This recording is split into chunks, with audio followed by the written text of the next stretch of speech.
Mariana ஆழி Mariana trench என்பது உலகின் மிக ஆழமான கடல் பள்ளமாகும். இது பசிபிக் பெருங்கடலில் ஜப்பான் மற்றும் பிலிப்பைன்ஸிற்கு கிழக்கே அமைந்துள்ளது. மரியானா ஆழி முதலில் 19ஆம் நூற்றாண்டின் இறுதியில் ஆய்வுக்குட்பட்டது.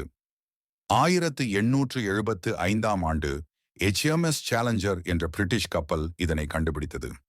1951ஆம் ஆண்டு HMS சேலஞ்சர் டொனம் இதன் மிக ஆழமான பகுதியை சேலஞ்சர் டீப் என குறிப்பிட்டது.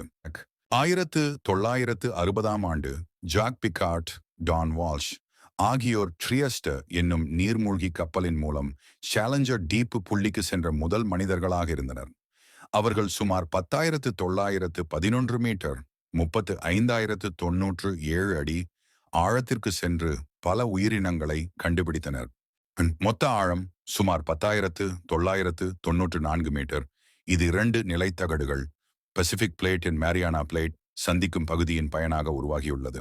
2012 இயக்குனர் ஜேம்ஸ் கேமரன் தனியாக ஒரு நீர்மூழ்கி கருவியில் டீப்சியா சாலஞ்சர் இதன் அடியை தொட்டார். புதிய உயிரினங்களை கண்டறியும் இடமாகும். கடலுக்கு அடியில் உள்ள நிலைமைகளை புரிந்து கொள்ள உதவுகிறது. பூமியின் பரப்பில் மிக ஆழமான இடமாகும். இது போன்ற இடங்கள் நிலமண்டலத்தின் உள்துறை அமைப்புகளையும் கடலுக்கு அடியில் உள்ள விலங்குகளின் வாழ்க்கையையும் புரிந்து கொள்ள உதவுகின்றன.